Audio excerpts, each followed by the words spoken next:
Okay, thank you, John, for the introduction, and thank you to Global Minnesota for having me here today. And welcome, everyone. It's nice to see you all. Thank you for taking the time to attend this particular event. Okay. So the plan here today, of course, is to talk about Kashmir, also about India and Pakistan. I have about half hour, a little more than that. It won't be possible to talk about every aspect of Pakistan and India and Kashmir during this time. But if you have any questions, please feel free to sort of ask after the presentation. You're more than welcome to. Okay. It is a very complex issue. It's one of the most intractable disputes in the post-war period. It's 70 years, almost 70 years old. So long and complex history. Try to unpack that during sort of the course of this presentation. Okay. I just going to see if this works. Yes, it does. The title mentions sovereignty, security, and of course the point about the international community, what they can do. So I'll try and stay true to the title itself. This slide just gives you an overview of the things that I want to focus on. So we'll start with the history of the dispute. Coincides with the partition of British India into India and Pakistan. This is way back in 1947. Then we get to perhaps the most important aspect of this particular dispute, which is the sovereignty aspect, sovereignty and identity aspect. Then we move to sort of the regional and global security implications of this particular dispute, and finally round it up with what the international community can do to help resolve this particular dispute. As was mentioned, there's a few students here who are participating in this simulation exercise. So some of this information may already be familiar to you, but hopefully I can add a little more as we go forward. So I'll start as usually people do with the history of the dispute. So our story begins in 1947, as I mentioned, coincides with the partition of British India. The interesting thing about British India is that there are some directly administered provinces across the country, and then there are some that you call princely states, usually ruled by a Maharaja, a king, a prince. These are semi-independent entities. When it came time for the British to leave India, there were about 560 of these, some big, some very small princely states, these semi-independent kingdoms. When the British were getting ready to leave India, these kingdoms were told that they had to make a choice between either joining India or joining Pakistan, keeping in mind, of course, the geographical realities. Okay? Kashmir is an interesting case because it was essentially a Muslim majority kingdom. So the kingdom of Jammu and Kashmir, as you can see here, a Muslim majority kingdom ruled by a Hindu Maharaja. Okay, so it's an unusual situation. It's not the only one like that. You had in southern India a particular kingdom that had a Muslim ruler over a Hindu majority population. But Kashmir was an interesting one. The Maharaja initially was reluctant to join either India or Pakistan, and he requested more time in 1947. India agreed, Pakistan desired further consultation. And what happened initially was that his kingdom, this entire portion that you see in the red, right, his kingdom came under attack by Pakistani tribesmen, particularly Pashtun tribesmen. Okay? They quickly made their way to the capital Srinagar. You can't probably see this on the map, but it's right here. The capital Srinagar. The Maharaja wasn't really sure how to deal with this problem, so he basically asked India for help. Right?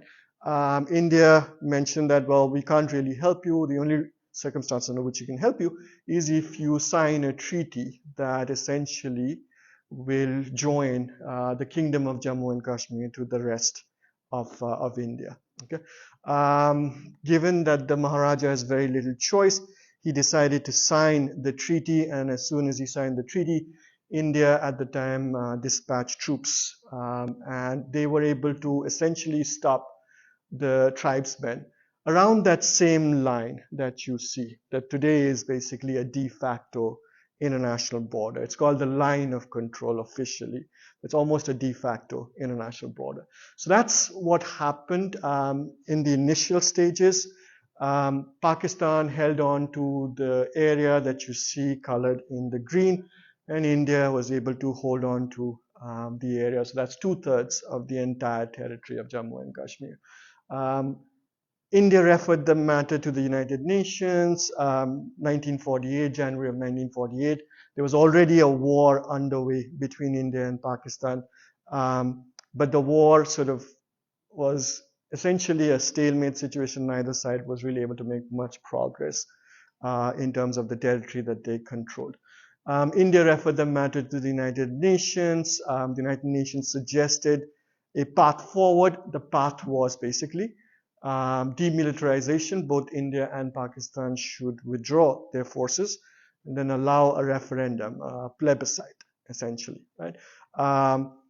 Now, I'll talk about this in more detail as we get further into the sovereignty section, but the demilitarization never really happened. The plebiscite, the referendum never really happened.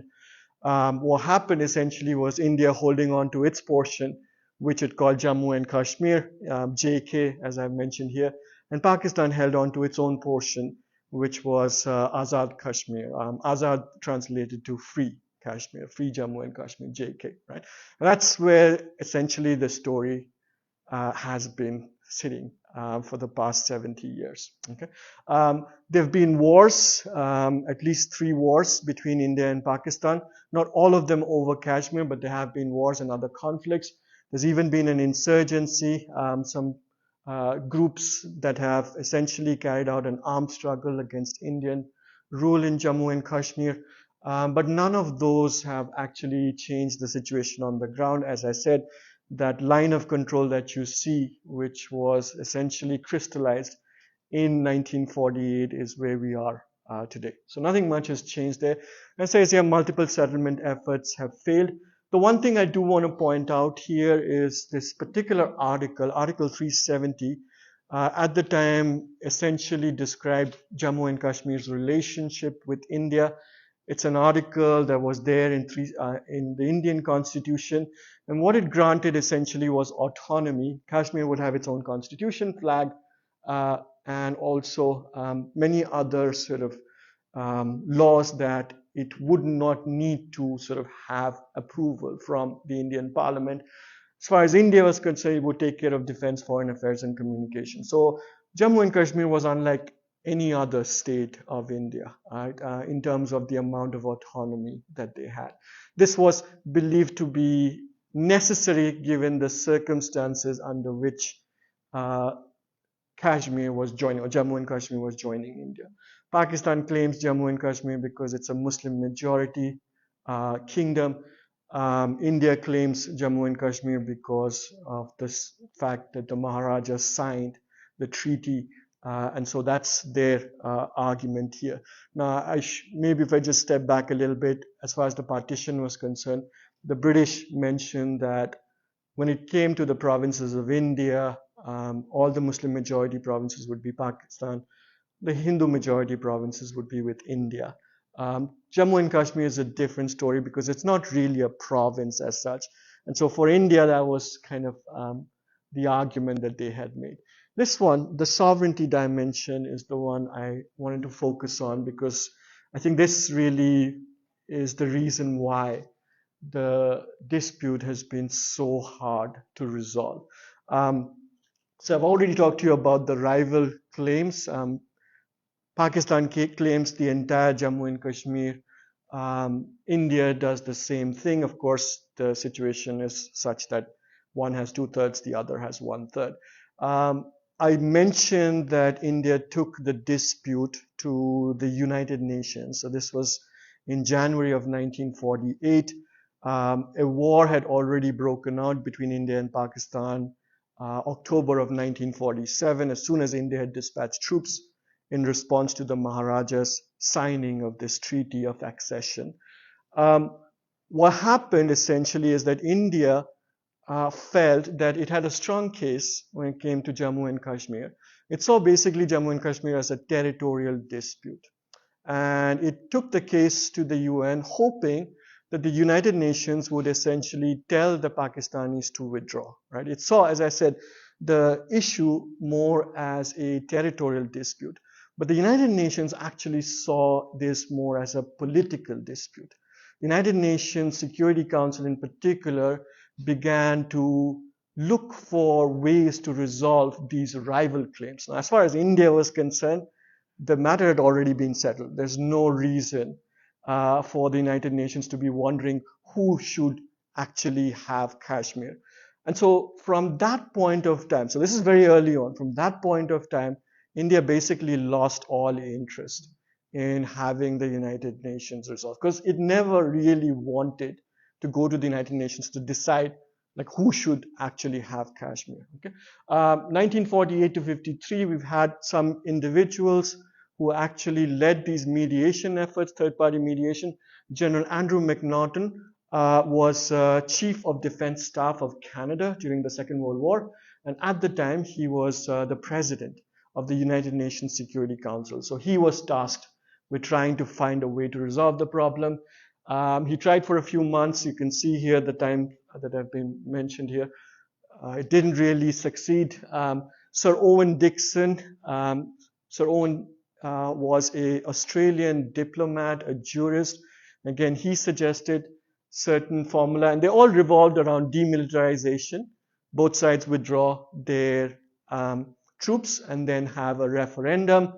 But there was really no agreement. And the last of the efforts, Senator Frank Graham, former senator of North Carolina, he was also one of these individuals who tried to resolve this dispute.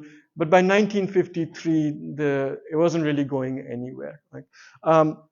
From India's point of view, the UN resolutions, the UN Security Council resolutions, which provided a roadmap to settling the problem, as I said, it included demilitarization and a plebiscite, but there were also these various steps that had to be followed. The first step in the UN Security Council resolution, the most important one is Resolution 47, it required Pakistan to withdraw its troops completely from Jammu and Kashmir. Okay? And then for India to withdraw most of its troops and then keep a few just for law and order purpose. And then the third step would be, let's have a referendum, let's have a plebiscite, so that the Kashmiri people as a whole could choose whether they wanted to be independent or join India or join Pakistan. Now, the first step, according to the Indian point of view, the first step was never really fulfilled. Pakistan never really withdrew its troops. There were disagreements. Each side did not trust the other one, and so demilitarization never happened. Because demilitarization never happened, a referendum also never happened. And as I said, again, India was never really that keen on a referendum. It never really wanted things to go down that line. There were some other efforts, 1962-63. This is right after the India-China war. But again, nothing really came out of it. This was a US-UK effort. President John F. Kennedy at the time and Prime Minister Harold Macmillan, and nothing again came out of that third-party mediation. Okay, as I think I've told you about the reasons why India has rejected mediation efforts.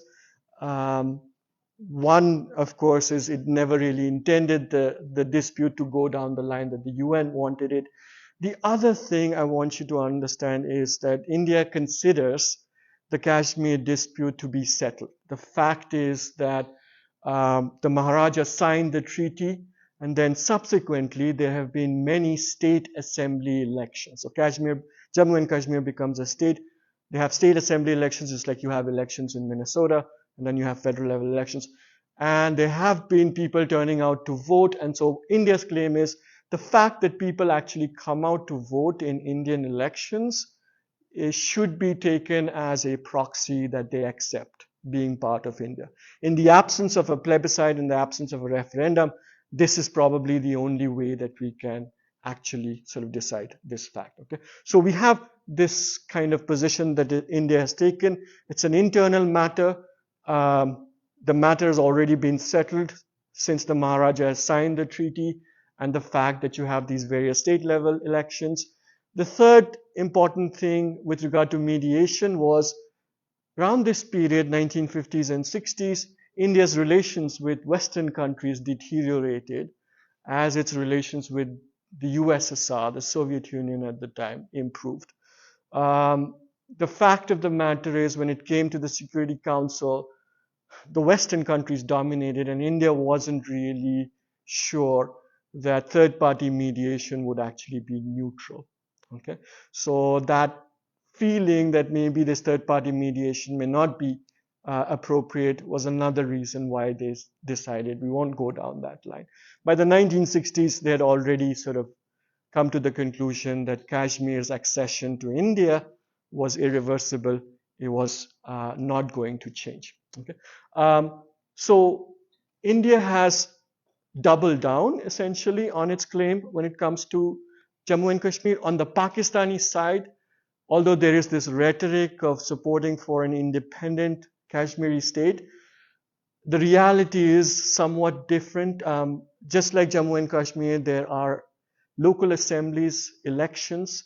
Azad Jammu and Kashmir, AJK, India calls it Pakistan Occupied Kashmir. That particular region has an assembly, they have elections. But the fact of the matter is, if you are elected to office, then you have to swear an oath of allegiance, which says that you accept the ideology of Pakistan and you accept that Kashmir accession to Pakistan is final. Okay, so nothing about like, oh, we have an independent entity or anything of that sort. Right? So both of them have doubled down on their claims on Kashmir. Even Pakistan, that has supported independence from time to time, really hasn't done so in the letter. Okay. I also want to point out some recent events that have taken place. Article 370 is no longer a part of India's constitution. What this essentially means is Jammu and Kashmir no longer has a special status, no separate flag, no separate constitution. It is very much like any other state of India. Right? There's no dual citizenship. It's not just defense, foreign affairs, communications, currency that India is involved in, it's everything. Okay, so Jammu and Kashmir is very much like any other state, like my home state of West Bengal, for example. It has the same status as Jammu and Kashmir. Okay. In 2024, after this article was removed from the Indian Constitution, there were elections, and I just wanted to share with you the turnout according to the Election Commission of India. Jammu has historically been Hindu majority and a strong advocate for greater integration with India. Kashmir, the story is more complex.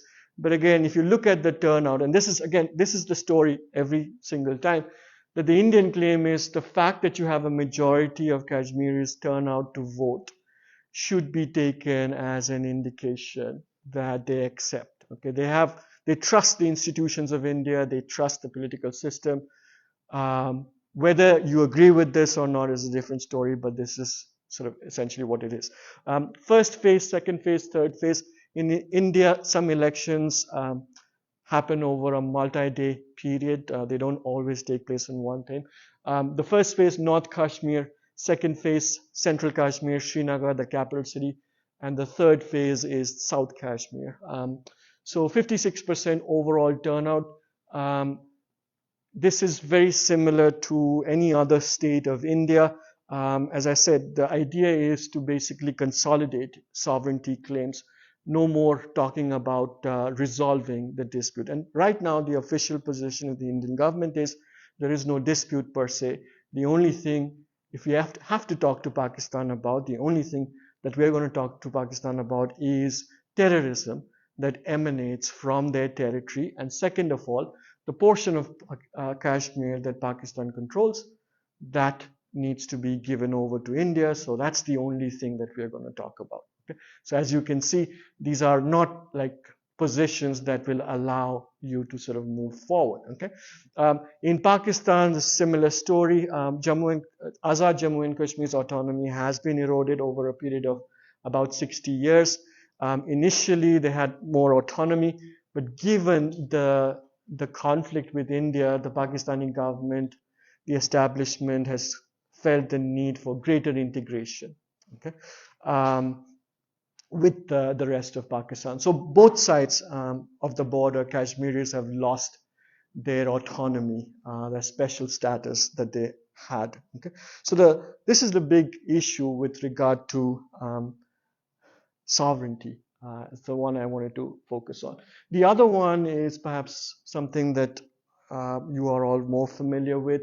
There's been an insurgency in Kashmir. Pakistan calls it a freedom struggle. India calls it a terrorist movement. Since the late 1980s, there's been this insurgency. I'm just choosing a neutral term here. Cross-border terrorism insurgency, groups that are some of them homegrown, a lot of them Pakistan-based, have tried to overthrow Indian rule. It hasn't been very successful. Unfortunately, the biggest victims have been Kashmiris themselves, caught between India and Pakistan, caught between security forces on one side and militants, insurgents on the other. They tend to be, unfortunately, the victims. So I have these human rights concerns expressed by organizations like Amnesty International, Human Rights Watch from time to time. Unfortunately, there is a failure to recognize on both sides, India and Pakistan, a failure to recognize how badly the conflict between India and Pakistan has affected Kashmiris themselves. Okay? You're all familiar with the fact that India and Pakistan both have nuclear weapons, so any kind of conflict, there is a risk of escalation. Although the escalation ladder, I think going by recent conflicts, the escalation ladder is perhaps not as short, if I can put it that way, than previously thought. Okay? There is a threshold beyond which nuclear weapons might be introduced, and thankfully we haven't gotten to that stage yet. But there is militarization. There's tens of thousands of troops on each side of the border. There's an additional, of course, issue with China. I haven't talked about China yet, but China owns a portion of the erstwhile kingdom of Jammu and Kashmir, which is called Aksai Chin, makes China therefore a party to sort of the dispute. Personally, I don't see China as an arbiter or a mediator simply because it is a party to the dispute. China has historically had good relations with Pakistan. From the Indian point of view, China's support to Pakistan is a way to balance against India. China is also involved in South Asia, building links with India's neighbors. So this is a fair degree of anxiety. Okay, so this is the other geopolitical / security dimension that is part of the story. Okay, so coming to just the point about what the international community can do here. As I said, I think I know that there are these exercises that are being, the simulation exercise that some people will be part of, and there is an effort to try and see how the international community can help. I don't want to sort of, I suppose, make too strong a point here, but I hope that you understand that at least one side, one party to the dispute, India, is not really welcoming of any kind of mediation, any kind of third-party mediation. It does not matter whether it's the UN, doesn't matter whether it's the United States. In fact, recently President Trump has made some statements. The fact that he helped mediate the recent conflict between India and Pakistan. I think from the Indian perspective, they are claiming that both sides talk to each other, India and Pakistan talk to each other, and that's what led to a cessation of the violence. And they're very clear that under no circumstances was the United States involved. It's almost like, you know, I don't know how to put it. It's almost like that they really don't even want to make a suggestion that the international community has any kind of role to play here. Okay, there are ways by which the international community has helped resolve some disputes. If you look at the Oslo Peace Accords that were signed between the Palestinian Liberation Organization, and the government of Israel at that time, there was a heavy US involvement. When you think about Kashmir, being an arbitrator, being a mediator, these are scenarios that are available. But what I want to suggest is it's really difficult to actually see something like this happen because India is going to shoot down the proposal. The only circumstances under which I see India has actually been welcoming of a mediation effort would be, let's say, in the event that it has been militarily defeated. It's like a Treaty of Versailles kind of situation that Germany was facing. Aside from that, it's really hard to see. Okay? At the end of the day, India cannot give up Kashmir. There are implications for its own domestic population.